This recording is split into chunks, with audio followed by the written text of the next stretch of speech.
سلام و عرض ادب. امیدوارم که عالی باشید و جلسات قبل رو با دقت دیده باشید. از اینجا به بعد آموزش ها تم آموزشی کلا تغییر میکنه و دیگه میریم وارد بحث اقتصادی میشیم.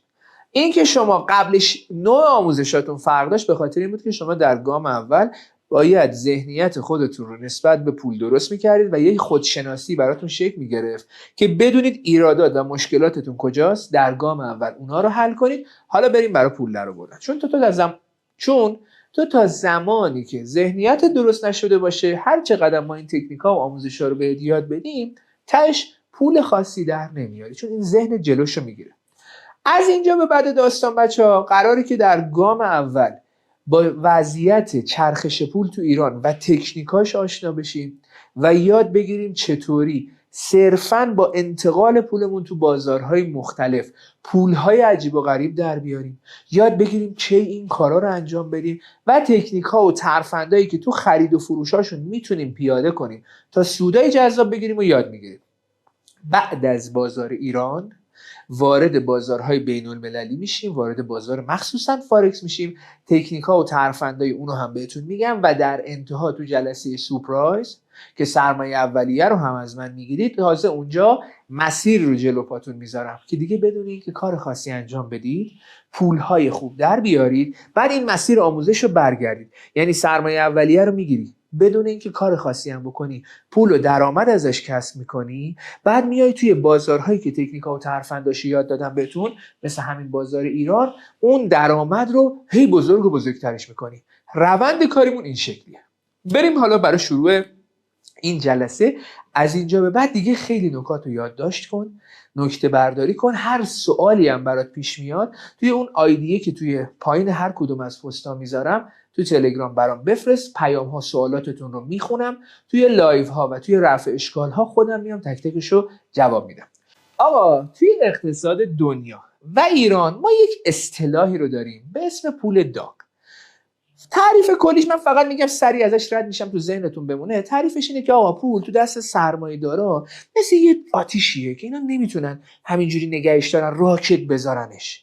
خب این راجع به مردم عادی نیست، راجع به کسایی هست که میخوان پولدار بشن، راجع به سرمایه‌دار است. اینا پولو نگه نمیدارن، نمیذارن تو خونه‌شون، نمیذارن تو بانک. اینا هر روز این پولو تو بازارهای مختلف سرمایه‌گذاری میکنن. توی دنیا این جابجا کردن پولها و سرمایه گذاری ها بر اساس رشد اقتصادی شکل میگیره. یعنی مثلا طرف تو چین نشسته میبینه آقا رشد اقتصادی آمریکا الان بهتره، شرایط سرمایه گذاری اونجا بهتره، پول از اینجا ور میداره میره تو اون بازار سرمایه گذاری میکنه، تو بازار آمریکا مثلا سهام میخره، اوراق میخره و از این داستان. وقتی این اتفاق میفته یه سیلی از پول میره سمت اون بازار. این بازار همینجوری تو حالت عادی خوب بوده، حالا پولای مردم از جاهای دیگه هم که میاد داخل باعث بهتر شدنش میشه. این بازار رشدش بیشتر میشه، توجه بیشتری رو جلب میکنه و هی پولهای بیشتری سرمایه گذاری میشه اینور. و حالا بعدش دوباره یه بازار دیگه جذاب میشه، هی پول از اینور میاد توی بازارهای مختلف سرازیر میشه. این به اصطلاح فلسفه پول داغ توی دنیاست. توی ایران ما داستان پول داغ رو داریم با شدت خیلی بیشتر، ولی تفاوتش اینه که در دنیا پول داغ چجوری عمل میکنه؟ پول داغ، اسمارت مانی، همه اینا بر اساس رشد اقتصادی این ور اون ور میشه، ولی تو کشور ما فقط با یک المان این پول جابجا میشه و اون چیزی نیست جز تورم. اقتصاد کشور ما اقتصاد تورم محوره. ما عملاً چیزی به اسم رشد اقتصادی نداریم. اعلام میشه 7%، 8%، ولی من واقعا به شخصه نمیدونم این درصد از کجا میاد. یعنی خونه پرش 1 الی 2% تو سالهای خوب باشه، منفی اگر نباشه که خیلی سالا منفیه. پس اگر تو کشور ما پولی جابجا میشه صرفاً به خاطر شکل‌گیری تورمه. حالا چه جوری پول تو ایران جابجا میشه؟ همینو یاد بگیرید کار براتون در اومده. بریم جلو. خب بچه حالا چه جوری میشه؟ نگاه کنید. یه چرخه پول ما توی ایران داریم. همیشه استارت روندهای حرکتی تو بازارهای مالی و رشدایی که ما تو ایران داریم و تورم‌هایی که شکل میگیره با دوست عزیزمون جناب دلار شروع میشه و این بازار شروع به حرکت میکنه، قیمت دلار میره بالا، به تبع پشتش بازار طلا حرکت میکنه، با یک تأخیر زمانی بازار بورس، با یک تأخیر زمانی بازار مسکن، با یک تأخیر زمانی بعدش سود بانکی اوراق بهادار و اوراق قرضه و دوباره برمیگردیم به دلار. نکته بنویسیدش، هر کدوم از این چرخه های بزرگ، ما راجع به ریزموج ها و چرخه های کوچیکی که مثلا دلار از 50 تومن میشه 53 برمیگرده صحبت نمی کنیم. ما راجع به حرکت دلار از 3000 تومن به 10000 تومن، از 10 به 20، از 20 به 30، از 30 به 50 داریم صحبت میکنیم. اینجا هست که شما پولای بزرگ میتونید در بیارید. تو ریزموجا برای نوسانگیری هم کار 99% آدم‌هایی که دارن شاید این دوره رو حتی میبینن نیست. نوسانگیری کاری کسایی که تخصصی دارن تو این حوزه کار میکنن. ما اینجا قراره راجع به روش‌هایی صحبت کنیم که تو هیچ کاری نکنی و پول در بیاری. اوکی؟ این چرخه بچه‌ها تو کشور ما معمولاً بین 2 تا 6 سال زمان میبره.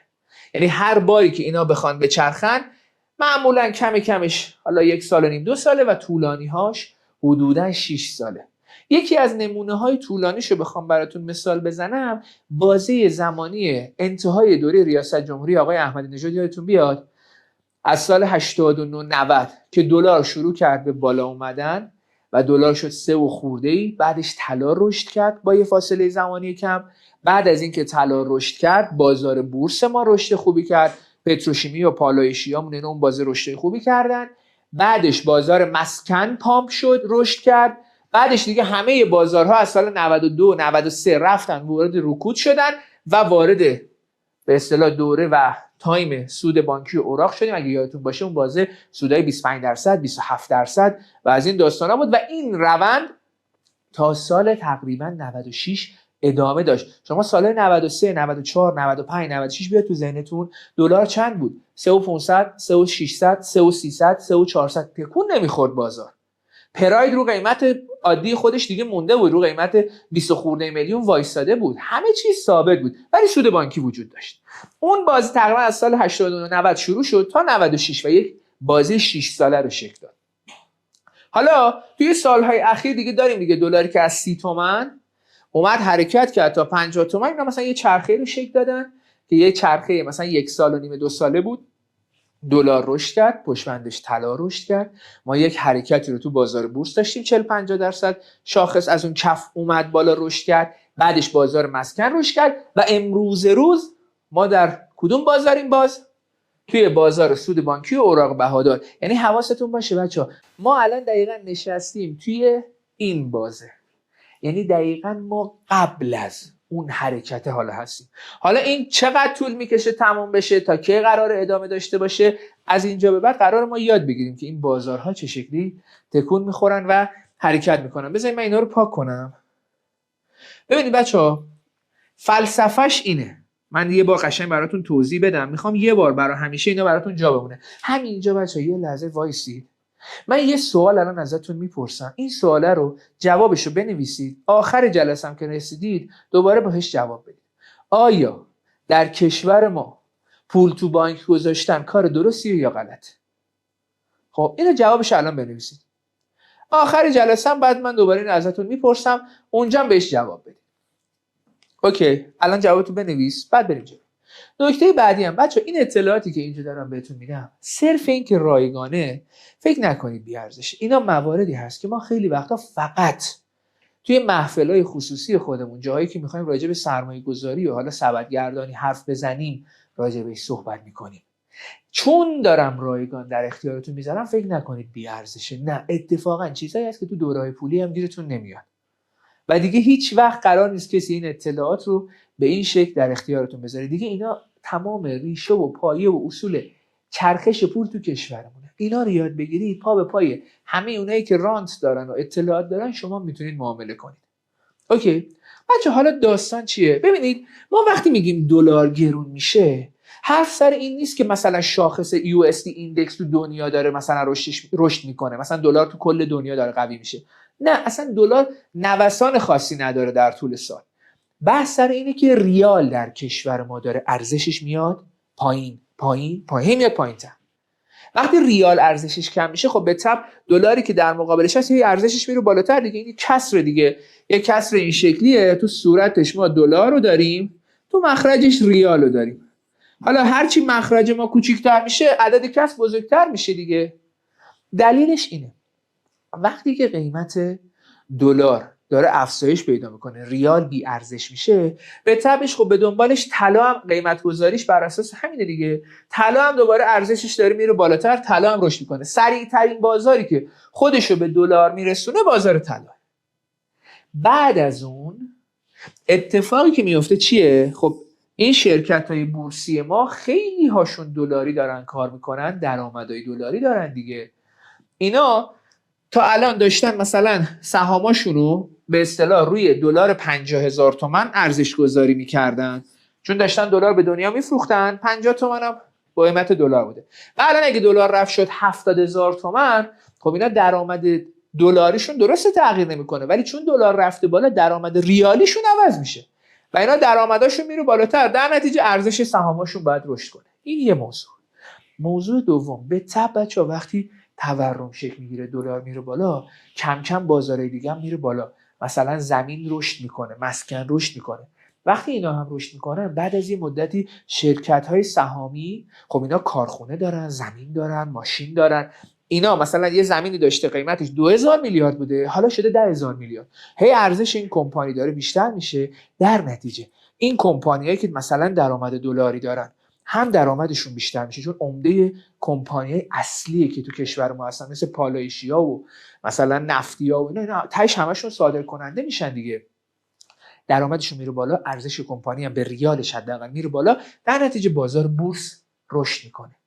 حالا داستان کجاست؟ ببینید بچه‌ها، هر بازاری که رشد میکنه مثل دلار، مثل طلا، وقتی رشد میکنه به یه حدی میرسه، ما یه انتظاری داریم. الان تو ادامهش بهتون میگم که چجوری بفهمید قیمت دلار حدوداً چقدره. وقتی دلار میاد به اون قیمتاش میرسه، کم کم سرمایه گذارا پولا رو خالی میکنن دیگه. خالی میکنن میان تو بازار بعدی. یعنی از این به بعد اگر کسی توی رشد دلار و طلا بود، بعدش که سود خوب کرد، نقد شد رفت مسکن خرید، من میدونم اون دیگه از این خبرها نیست. باید بری سمت بازار بورس، چون نوبت بورسه. بازار پولا رو خالی میکنه اینجا، نوبتیه.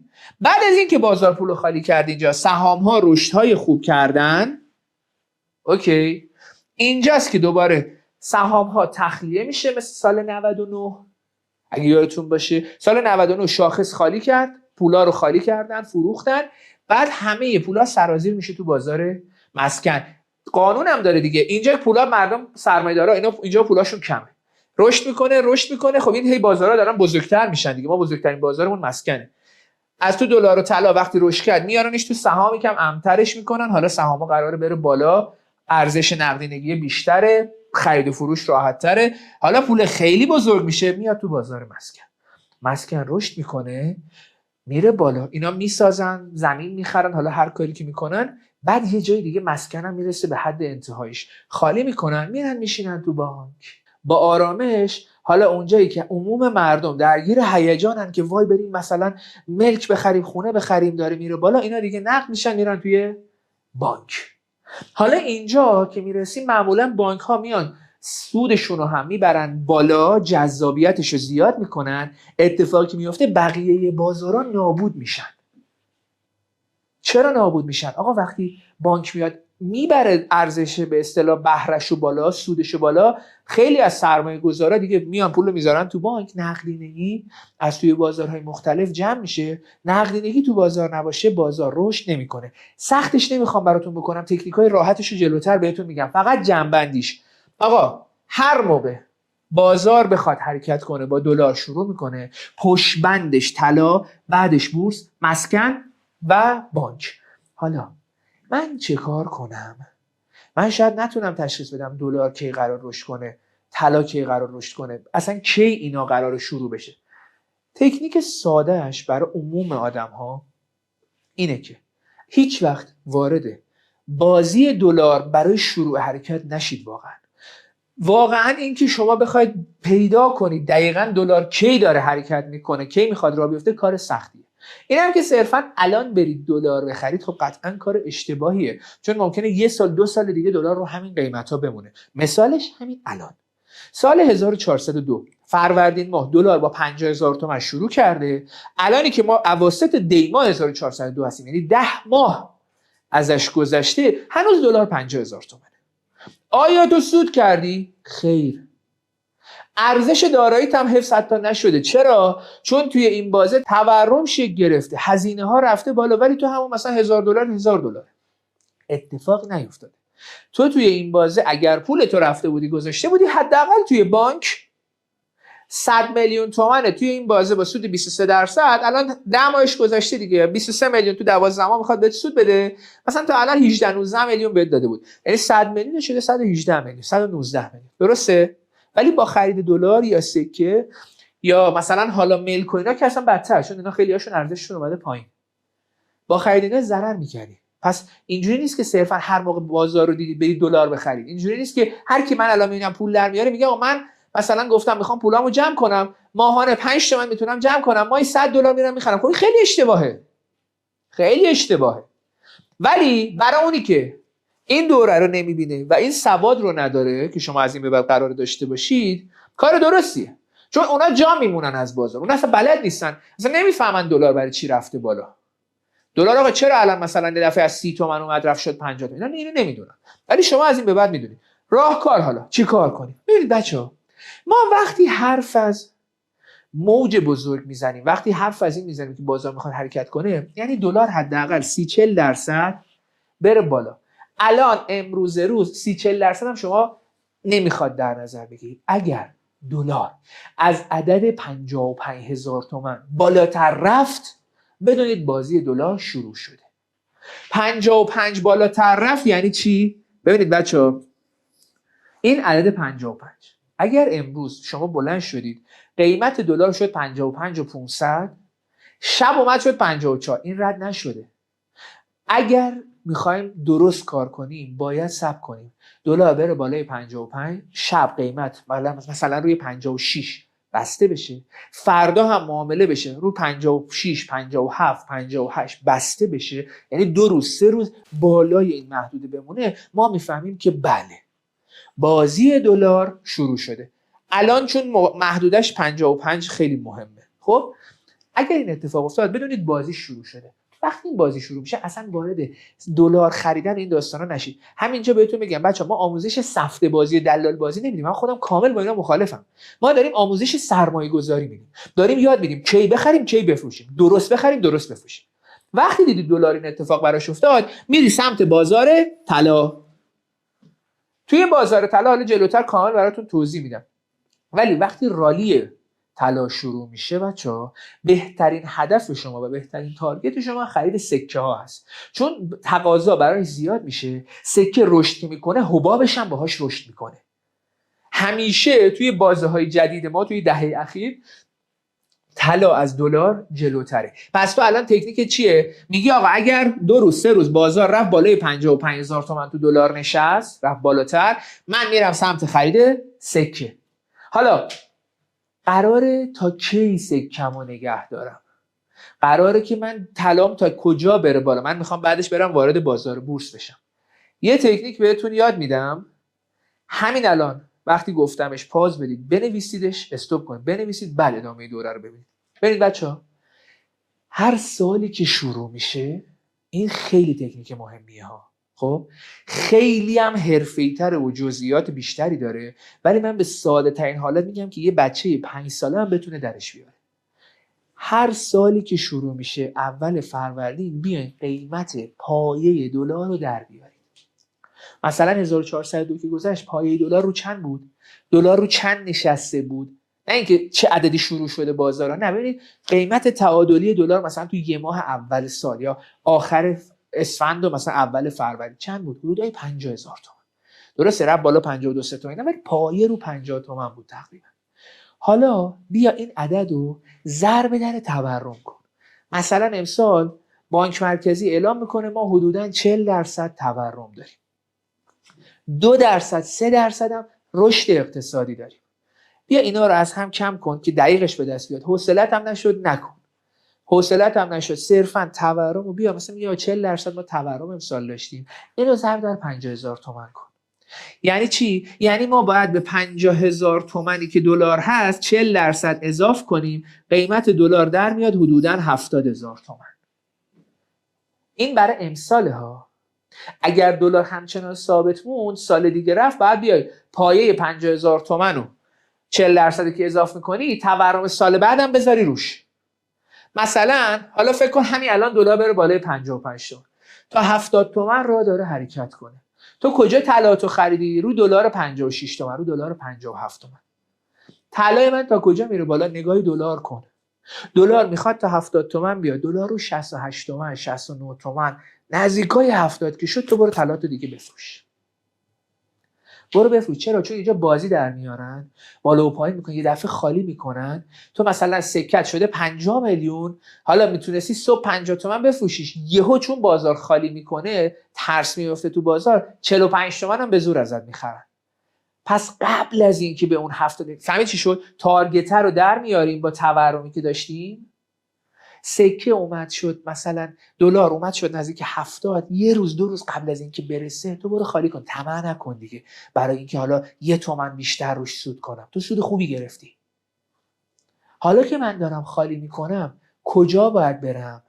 اگر پول جوری هست که سبد داری، باید همین جایی که دلار 55 میشکنه یه بخشی هم بری رو سبد بورسیت ببندی. اگر نبستی اینجایی که سکتو خالی میکنی، طلاهاتو خالی میکنی، آروم آروم بذار یکم بازار آرامش بگیره، برو سمت سهام ها. برو سمت سهام هایی که تو این بازه اون حرکت های اصلیشون رو انجام بدن. سهام بخر.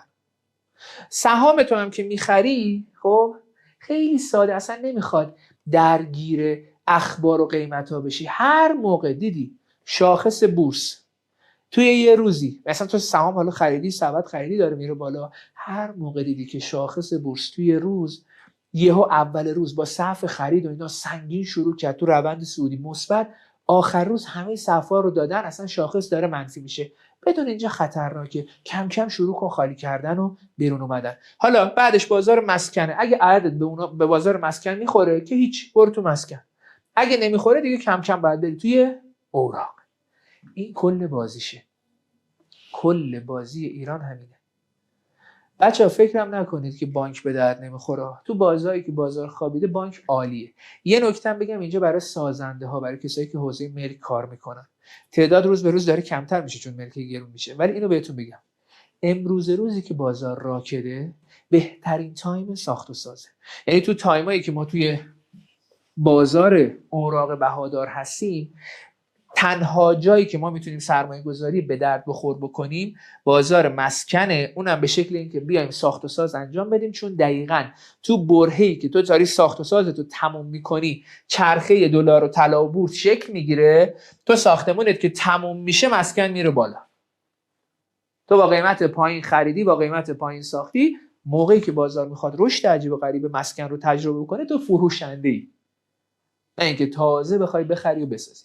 یکی از دلایلی که من الان تو استوریام خیلی وقت دارم میگم که آقا من تو امسال دارم یه بخشی از سرمایه میبرم سمت ساخت و ساز همینه. به آنی که ساخت و ساز من تموم بشه انتخابات آمریکا اتفاق میفته، احتمالاً جمهوری خواها میان، تنش ها به وجود میاد، در نتیجه تورم رو تو کشور خواهیم داشت. اینو گرفتی چی شد؟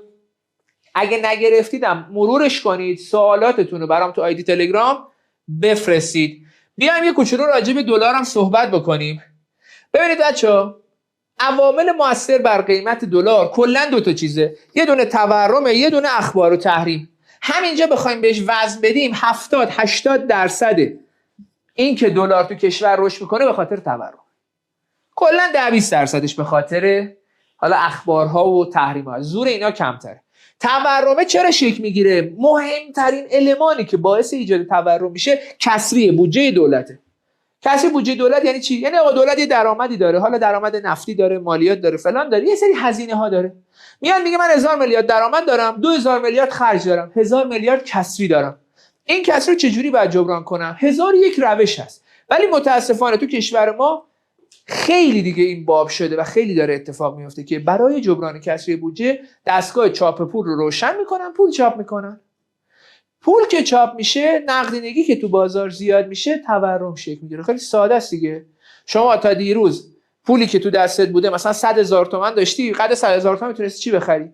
الان 200,000 تومان پول تو بازاره، خب اون چیز 100,000 تومانی گرونتر میشه دیگه اون که داره میفروشه اینا رو که عقلش کم نیست که با همون قیمت قبل بفروشه. در نتیجه هی ارزش جنس‌ها هی از لحاظ ریالی میره بالا و بالا و بالاتر، تورم شکل میگیره. معنی تورم من بخوام خیلی ساده بهتون بگم، تورم آقا یعنی گرون شدن چیزهای مختلف.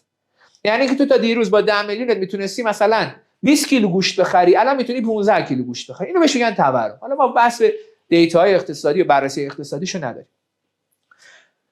وقتی کسری بودجه شکل میگیره، افزایش نقدینگی شکل میگیره، پول چاپ میشه. گفتم راههای دیگه هم هست برای جبران کسری بودجه، ولی کلیتش اینه. حالا شما وقتی بخوای افزایش نقدینگی رو چک کنی، اینجا یکم سخت میشه. گوش کن تا آسونش رو بهت بگم. افزایش نقدینگی رو بخوای بررسی کنی، بعد رشد پایه پولی رو بررسی کنی، ضریب فزاینده، رشد ضریب فزاینده پول هم بررسی کنی، افزایش به اصطلاح رشد مصرف پول و رشد مثلا افزایش سرعت رشد پول و سرعت مصرفش رو هم باید بررسی کنی. اینجا اشتباه بچه‌ها گذاشتن. اینا رو باید بررسی کنی. 3 تا نمودار داره بانک مرکزی میذاره. اینا رو بررسی میکنی. هر وقت بین 3 تا 6 ماه روند اینا صعودی شد، یعنی اینکه ما داریم بیچاره میشیم، دوباره تورم قرار افسار پاره کنه. حالا آقا من اینا رو بار اول میذارم، ضریب فزاینده چیه؟ من اینا رو از کجا چک کنم؟ من اونایی که بلدن که قشنگ میفهمن من چی میگم میرم چک میکنم. اگه بلد نیستی اصلا اینا رو ول کن، کلا ولش کن. اگه دیدی توی روزنامه، توی تلویزیون، توی سایت خود بانک مرکزی گفتن آقا ما کسری بودجه داریم، نقدینگی هم داره رشد میکنه، بدونین دستگاه زیراکس روشنه.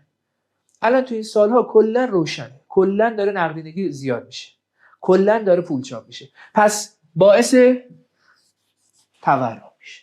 این رشد اقتصادی بدبخت تنها چیزیه که اگر شک بگیره برای تورم خوبه، که خب متاسفانه ما در بهترین حالت سالی 2% هم رشد اقتصادی داشته باشیم که اصلا در مقابل 30-40% رشد پایه پولیمون اصلا هیچه، گمه. تو کشورهای حاشیه خلیج همیشگی فارسمون اگر که ما چاپ پول رو داریم، افزایش نقدینگی رو داریم، در کنارش رشد اقتصادی قوی هم داریم و این کمک میکنه به اقتصاد. ولی تو کشور ما صرفا پول چاپ میشه که بدهی‌ها جبران بشه. اینجا هم حواستون باشه بچه، یه نکته رو بهتون بگم.